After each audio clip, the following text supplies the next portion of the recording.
Thank you, everybody. I won't stand behind there because I'm a fidget. So thank you for the kind words. I always hate it when people use phrases like leading expert. I just know some stuff because I've done some stuff. And I like to say thank you to Rishi, because when I came this morning, I was like, this is a racing conference. And I thought my choice of always wearing Adidas Gazelles might be slightly brave, but Rishi's gone for white trainers and a suit, so I'm on safe ground.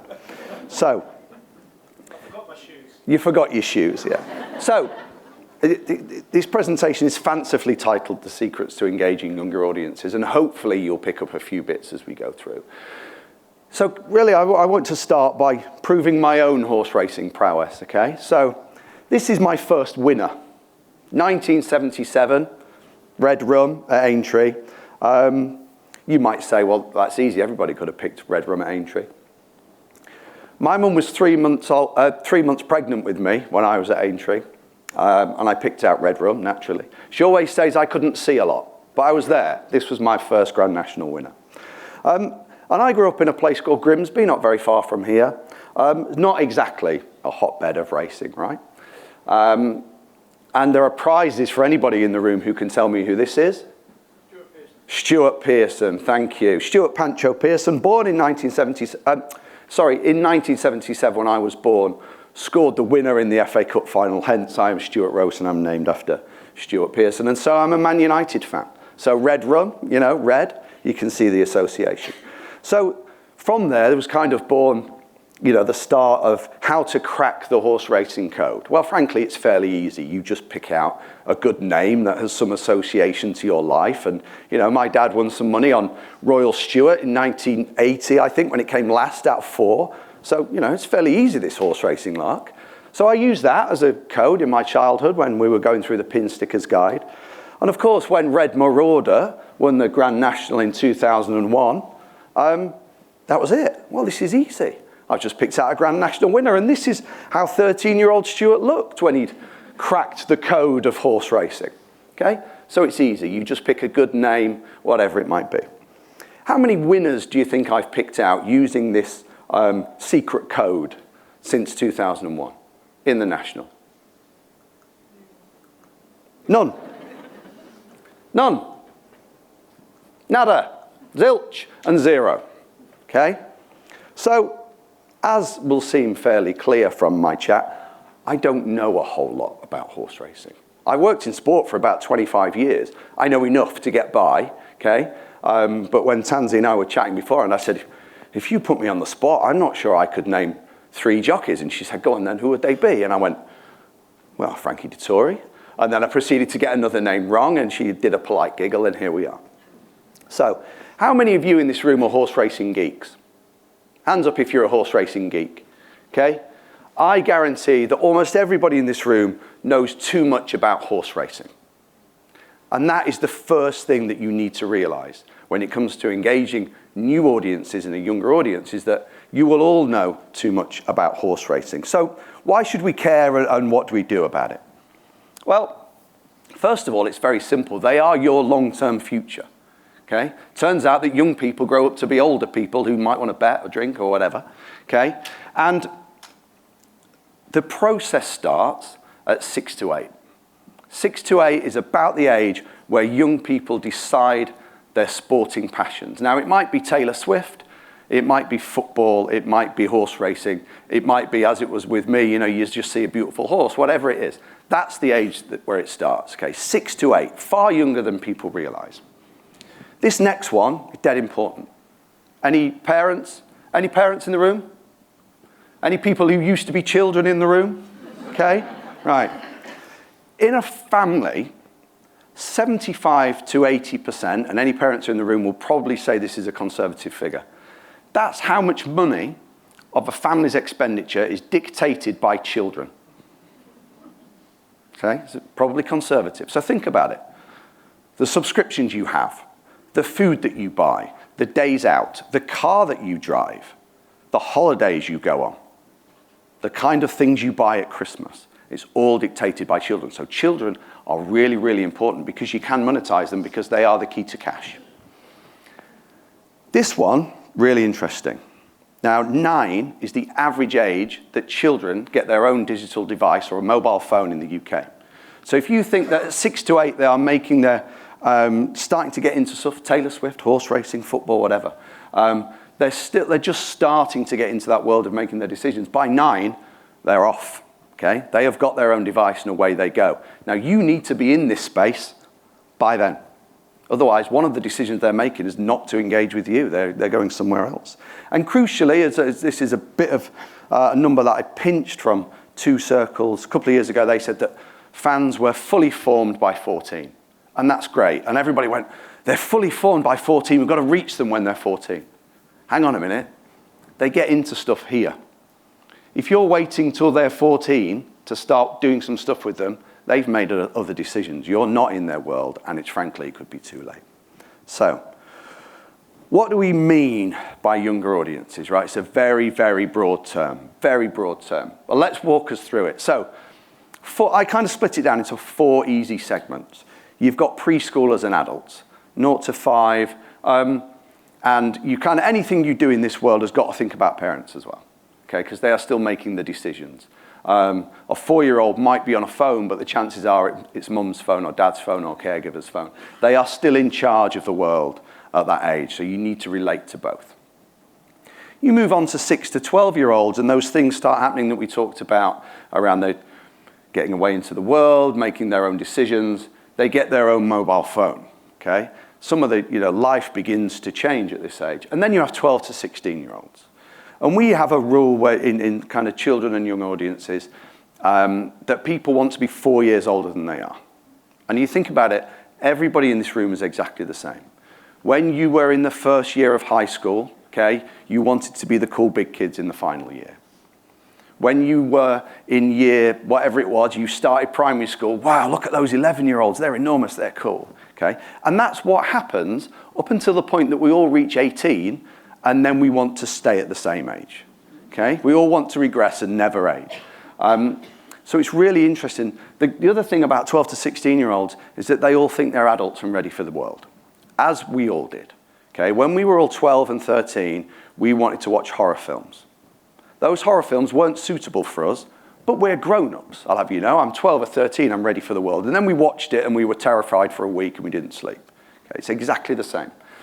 And then you have 16 to 24-year-olds, and people will say to me, this group is vastly different. It's not. You can put your hat on 16 to 24-year-olds, and what's similar about them is that they're now making their own decisions about the world, okay? But crucially, generally not always their money, okay? So, there's nothing beats a young audience chat like a 30-year-old music reference. So, stop right there. Thank you very much, okay? Thank you. It's often not as easy as that. So, when I used to work at BBC Children's in CBeebies and CBBC, we used to have like subgroups, and we'd have 5 to 8-year-old boys that we'd call Crash Bash boys, okay? And that was very simple, that Crash Bash boys, they want to run, jump, and climb trees. Okay, very simple stereotype, but often true. And the content that you need to make for them can be quite basic. They laugh at poo and willies and stuff like that, right? 5 to 8-year-old girls, quite different. They're very crafty, which is why people like the Brownies, you get engagement books and there's stuff to do. 5 to 8-year-old girls, far more sophisticated than very simple 5 to 8-year-old boys. So there are loads of different subsections of it, but as a rule, you can kind of throw your hat across 4. So let's go through them in a bit more depth, okay? And just break it down. And what I want you to try and do is understand the world from their point of view. So when you are 0 to 6, education for you is dead basic, right? 1 + 1, ABC, learning to read and write, the early years foundation curriculum, very, very basic.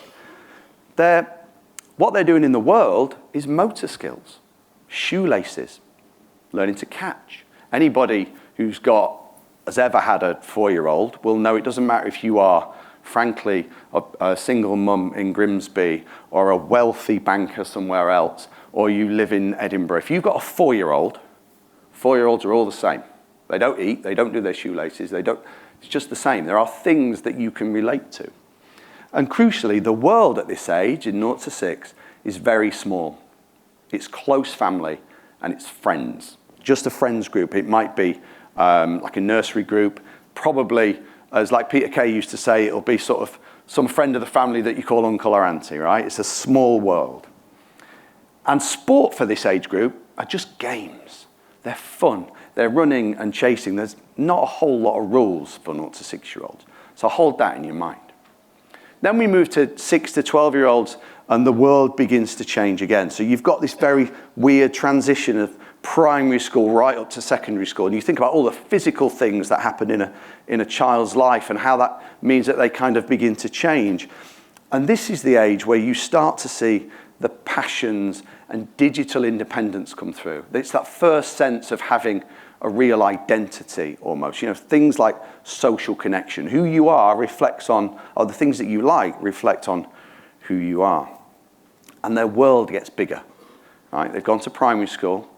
They might be involved in clubs. They've now got a load of classmates. Suddenly their understanding of the world becomes broader as they grow.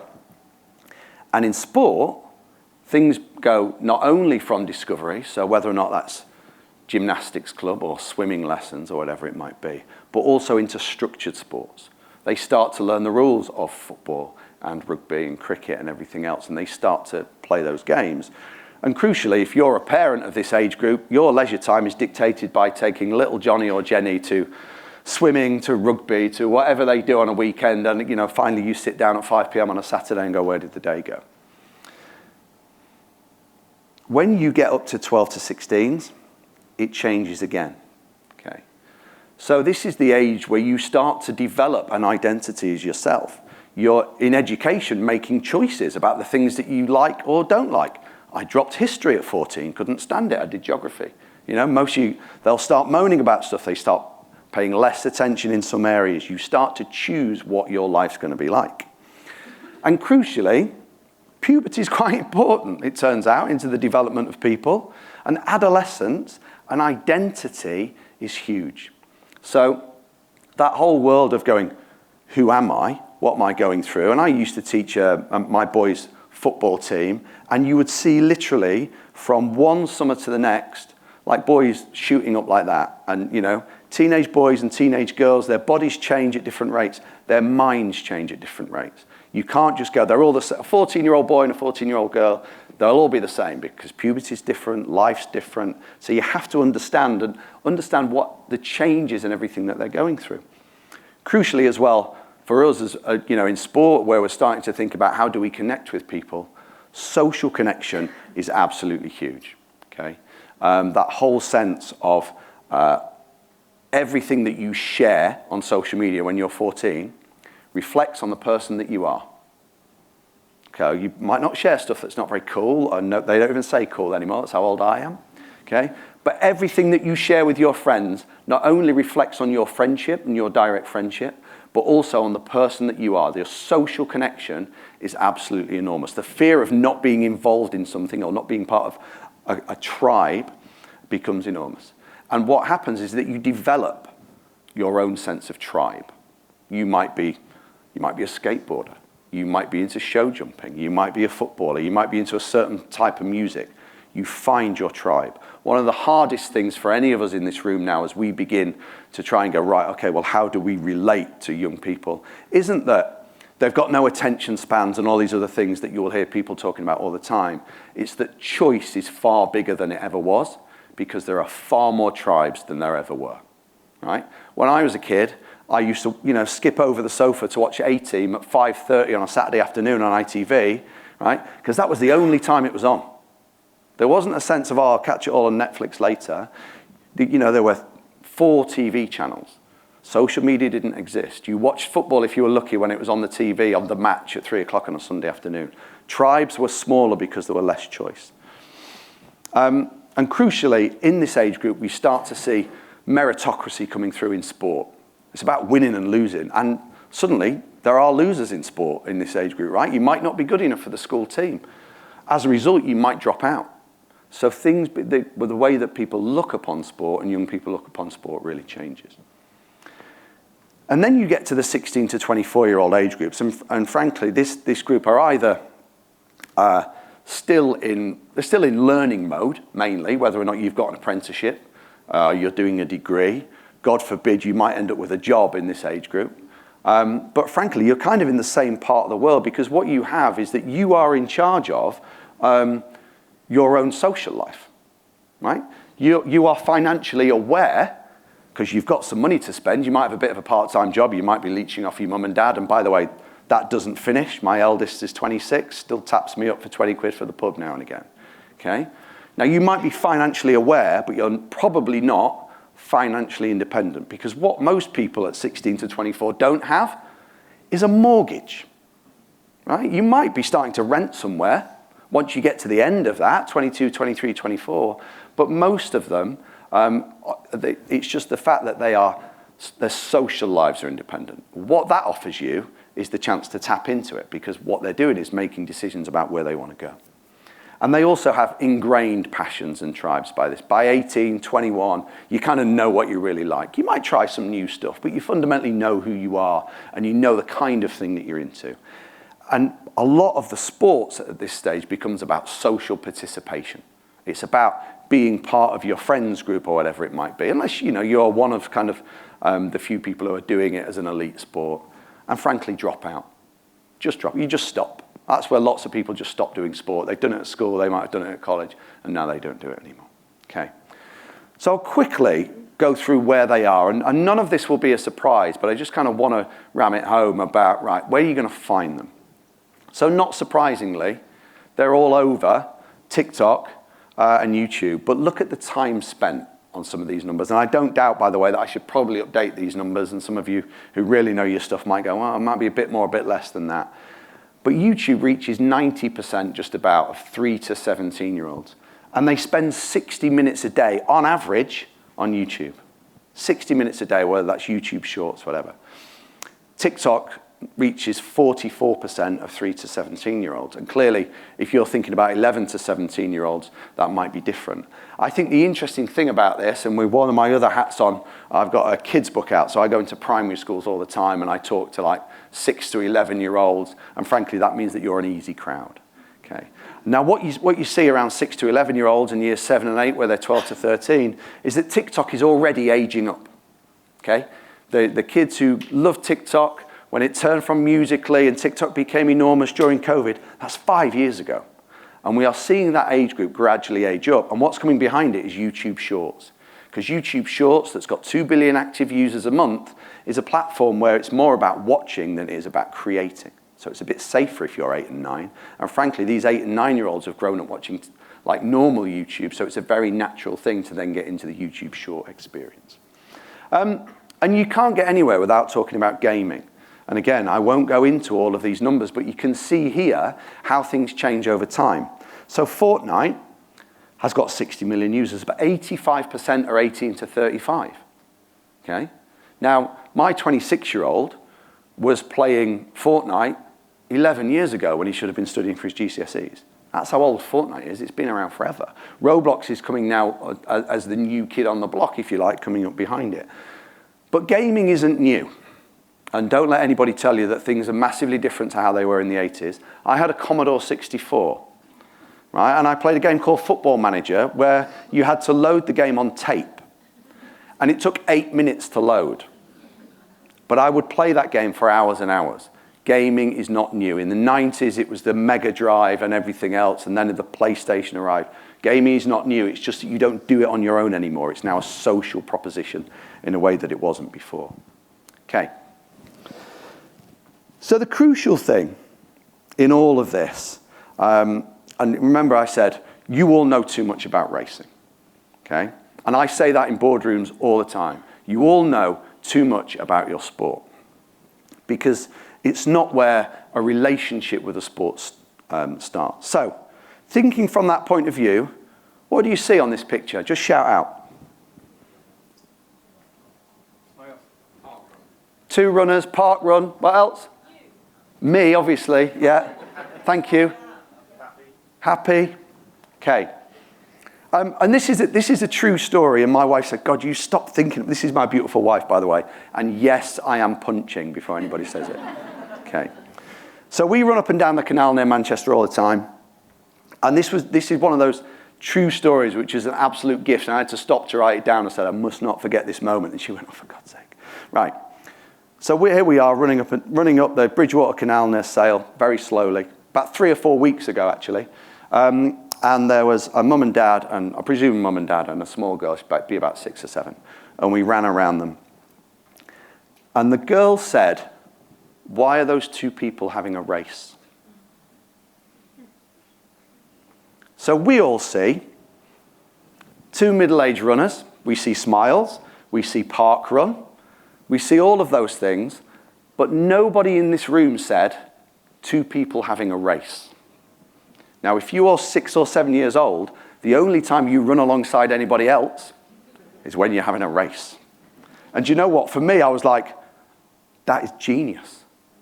So as a perfect example of how they can see the world totally differently to how any of us will see it, even some of the younger people in the audience, your perception of the world changes over time, okay? So a 6 and 7-year-old saw a man with bad stubble racing another woman. That was it. So how do we engage with them properly? And there's kind of a few rules to this. It has to be peer-to-peer, right? Children's lives are full of adults talking down to them. Parents, caregivers, teachers, coaches, adult-to-child relationship. There's a reason that when you watch kids' TV or kids follow YouTubers, it feels like a big brother or a big sister. Remember that aspirational thing, okay?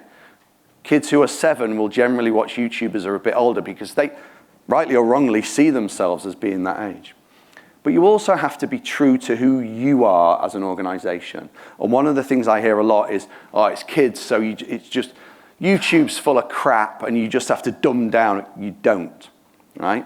So in my previous life, I was in charge of Newsround. Newsround, BBC News values, brilliant language, brilliant understanding, is not dumbed down. Okay, you have to be true to your organization's values and what you stand for. You just have to do it differently. And also, this is a new one. Engage, engage, engage. Again, going back to when some of us were younger in the room, we always wanted to engage with things. Okay? Who sent a letter to Blue Peter when they were younger? You know, who sent a letter to He Who Shall Not Be Named, hoping he might get on the TV one day? Right? We wanted to engage. We wanted to engage. That is exactly the same as what children want now. The difference is they've grown up engaging here very quickly. The dopamine cycle is like that, okay? Back in the day, you'd go on holiday, you'd come back, you would take your little film to a shop, and if you were really lucky and paid extra, you'd get your pictures an hour later. And I guarantee that about 60% of them would have been awful. Now, oh, they're terrible, delete. So we've got a generation of people who have grown up knowing that they can comment, participate, share, like, and getting a comment back on an account is just the same as Tony Hart putting your picture up in the Newsround gallery as it was in 1985 or whenever, and apologies for my old references to the young people in the room. You've also got to relate to their passion, and Tanzi, this was the thing that you said when you think about Project Beacon, how young people are different, okay? And again, I know I keep banging on about older people, but we're generally the ones who have to do something about this. When I was at school in the 80s and even in the 90s and probably in the early noughties, people used to talk about this thing called global warming. And people also used to say it wasn't true. Some people still do. But now, climate change and sustainability and the environment are massively high on young people's agendas, even 8, 9 and 10-year-olds. And mental health and mental well-being is a thing. And they care about it. And they're passionate about it, and it's changing the way that they live their lives and the things that they talk about, as is physical well-being. You know? Children are supposed to get 60 minutes of exercise every day. Half of them don't.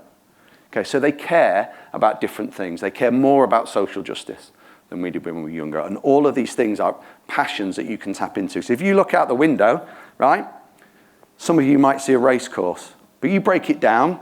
There's a beautiful environment. There's sustainability. There's also maths. There's a place that you can go and it will be great for your mental well-being, be great for your physical well-being if you go for a walk. All of the things that are taking place within your sport that you might not see. And do you know why? Because you know too much about racing. That's the key thing. Break it right down. And also, Try, learn, and fail. And it's a very old adage to say, fail fast, whatever it is. If you put some stuff out on social media, providing it doesn't get you into any trouble and there are no isms on it, okay, what I call the isms. If you do something bad on social media, it might affect your algorithm. The downside is nobody will see it. That's it. So you have to try and you have to learn, and things move on, okay? So when, if I do 6, 7 in this room and do that, the chances are I might get a couple of sniggers, but most of you haven't got a clue what I'm talking about.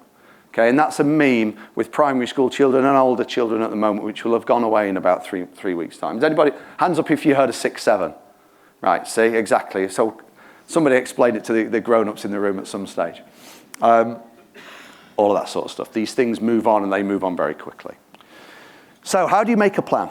So I am ex-BBC, and I'm almost unashamedly, that frames my thinking when it comes to children.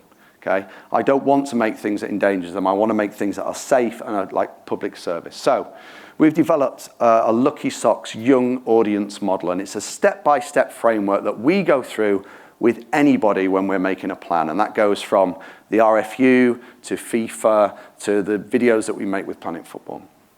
First and foremost, is it fun? Dead simple. If it isn't fun, whatever you're doing, then it needs changing and it needs to be fun. When you've got that right, the second one is it right? Is it safe, appropriate, relatable? It should feel like it's for them, and crucially not engender dangerous behavior. Give you an example of what this looks like in reality. The Antiques Roadshow is safe and appropriate in a language sense for any number of age groups, 6 to 9-year-olds. It's not relatable, and it's not for them. Once you've done that, and we talked about how younger audiences now are different, does it reward them? Does it promote participatory behavior because they want to be part of your community? And that's the thing you have to remember. You are building a community. Okay? It should be habit forming, not addictive. Okay? It should literally give them something. It might be a comment, might be a like, it might be in the real world, it might be a physical bit of stuff. And if you think that these are like things that you do, reward is very transactional. If you get all of them right, you get to move into the golden territory of inspire. Because inspire is when people will do stuff of their own volition. I've got some spare time, I will do that sport. I'm starting to enjoy this so much, I will learn the rules. I'll become a fan. God forbid I'll go out and try the sport, and maybe it's how you basically build a relationship. Anybody married in this room? Yeah? Anybody been married? Anybody been in a relationship? Anybody had a boyfriend or a girlfriend? Okay. You did not start your relationship by falling in love. You started your relationship by smiling at each other. Well, even if that was after Tinder or however it first happened, okay? You did not start your relationship on day one and go, we are in love, let's get married. And that is where too many sports try and start their relationship with new audiences, okay? Most people in this room bloody love horse racing. You care about the future of horse racing. New audiences don't. Nobody starts their sporting journey being absolutely bloody in love with the sport. You start it over here with a smile, and then you get something back, and then you get a bit more back, and then you gradually fall in love. And that, once you've done all that, is how you get value back to your brand. And value might be monetary, okay? You might be monetizing them. It might be participation numbers. It might be numbers through the gate on race day. It might just be changing some of the things around, societal responsibility and everything else and social license. It might be changing what people think of your sport. So value can be very, very different. And I will quickly go through some of these, because I want to show you some examples. So just to bring that to life for you, okay? So make people's faces move. It's a very, very simple first lesson of how you get people into a sport or how you start having a relationship with them. It should pave the way for ongoing emotional connection, just like it does in real life. You want them to tell their friends. You want them to start thinking about sharing it. Crucially, you also want to promote positivity. This is not about being snarky or like what you might call point and stare. Fun and laughter should not be at the expense of others. And then you go, okay, how is it right? So it's appropriate according to their age group. 6 to 9-year-olds, very different to 12 to 15-year-olds, need very different language. You need to build in that relatability, okay? It's not about avoid dad dancing. Absolutely avoid dad dancing. You also, crucially, need to be digitally responsible, right? You might want them to spend time with your product, and that's absolutely fine, but you don't want them to spend so much time in it that they never go out and try a sport. And also, you need to be a trusted guide. I think it's quite important that parents know, especially for that younger audience, okay, if they're watching your content and your channel, it's right, it's for them, it's appropriate for them, it's got all of those kind of things. And then you push it through, you know, how does it, when it comes to ensuring a reward, how does it mirror the developmental stages of their lives? What are they doing in their lives? And we talked about whether it's adolescence or it's the moment in time before they're getting their own mobile phone. How is it habit forming? And being inclusive. These bits are the first part of developing a proper tribe. All you are doing, if you're trying to reach young people, is developing a community. And a community is a two-way relationship, okay? It's not about you broadcasting at them. And then you begin to inspire, as I said before, understanding the sport, probably more than I do horse racing, Tansy, I'm sorry. Becoming more active, entering fandom, wanting to go back and do it again. All of these things become really important. Until you get to your value, because it turns out that any of you who sit in this room might go, oh yeah, that's brilliant, but where's the ROI? The ROI and the problem with having a young audience strategy is a very long-term reward, okay? But you need to do it, otherwise you're all just going to drop off a cliff. And it could do any one of those things, whether or not you're talking about how do we get people to fill all of the young careers, huge jobs gap that you've got in the racing industry, or you're just trying to grow people who will come and have a £2 each way bet with their family or with their parents, whatever it might be. These are all really important steps. Okay, I'm going to jump back off that. So, what does it look like in real life? So when I was at CBeebies, I was in charge of bedtime stories. Okay, some of you will have heard of bedtime stories, right? So it's for 0 to 6s, and when I first took it on, we had people like Dolly Parton reading a bedtime story, or people who were basically just on a book tour, whoever it might be. And we were like, we need to make this bigger. So I gave the editor a very specific remit. I said, what's the audience we're trying to target with bedtime stories? And I went, well, 3-year-olds before they're going to bed, but really we kind of want to get their parents because they will put it on for them. Right, okay, we're trying to target parents 25 to 44-year-olds. So just find cult heroes of 25 and 44-year-olds and get them to read bedtime stories. So we did. We got Tom Hardy. Exactly. And the single best idea I ever had in 14 years at the BBC, worked at BBC Breakfast and BBC Sport website and everything else, was Tom Hardy Bedtime Story Week during lockdown. And those of you who are smiling and giggling, you are absolutely welcome. Okay? A whole week of Tom Hardy, who it turns out is a gorgeous movie star. One of the reasons that he wanted to do it, by the way, is because his kids can't watch him in stuff that he acts in, because they were too young. Now, if you get this right, your audience in social media will start doing your own marketing for you. You're not in bed yet? Quick, go on. Get yourself tucked up and I'll see you very soon.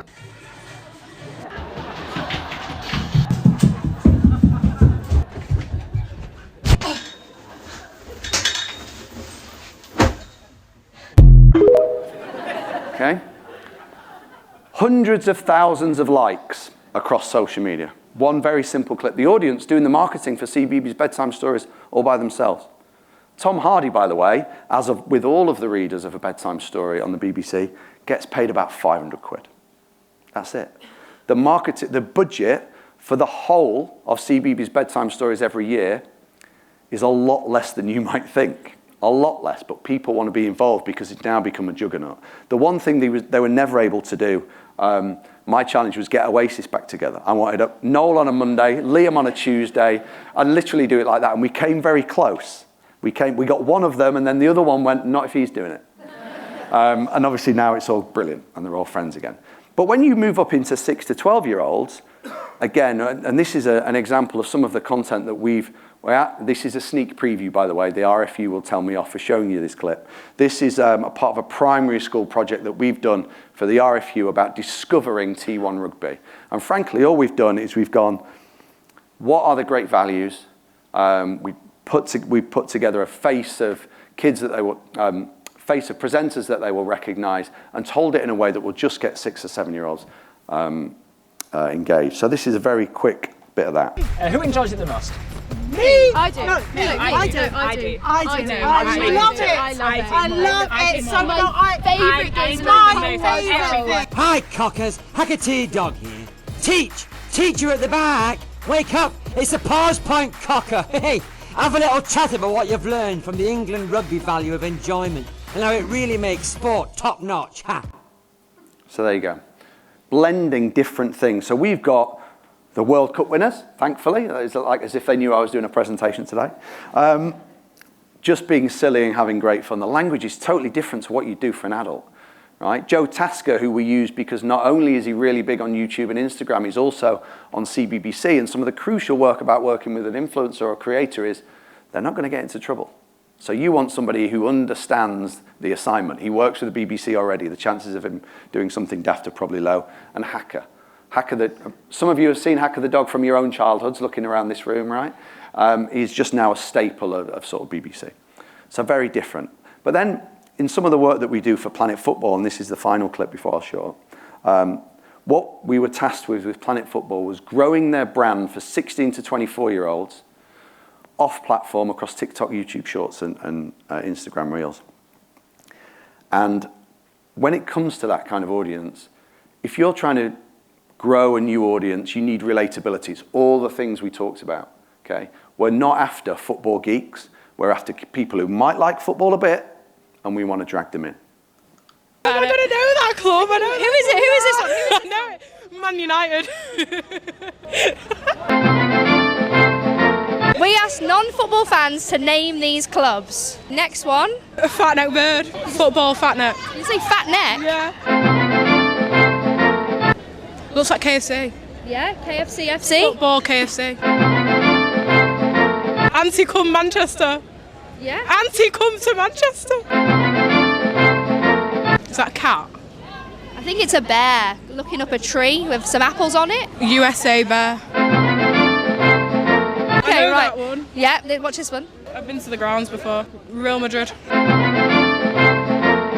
Looks a bit like you. Yeah. Like the okay. hair flowing. The long hair. Okay, like that. Well, Baddies. All-star baddies. All-star baddies. I'm down for that one. What about this one? St. Paddy's Day. What are we looking at here? Jammy Dodgers. Oh my God, I think it's... Do you like this one? No, King Fabulous. So there you go. So I want to be a supporter of King Fabulous, okay? And if you think about the framework that we've got, is it fun? Final video, is it fun? Absolutely. Is it right? So the language is right, the people in the video are appropriate, the tone is appropriate. Is it rewarding? Well, yeah, the reason that it's rewarding is that you can laugh along with her, but you can also do the quiz a little bit yourself, because there's some in there, even as a football fan, I'm not entirely sure about. Does it inspire you to follow the account? Probably, because you go, I like this. This feels for me. I'm going to have a bit more of this. I'm going to seek out these videos. And then the value back to Planet Football is that we have delivered, literally in the past year, about 250 million views and tens of millions of engagements making fun content like that, which is okay for football fans, and it's okay for non-football fans. Okay. Thank you. That is an awful big picture of me.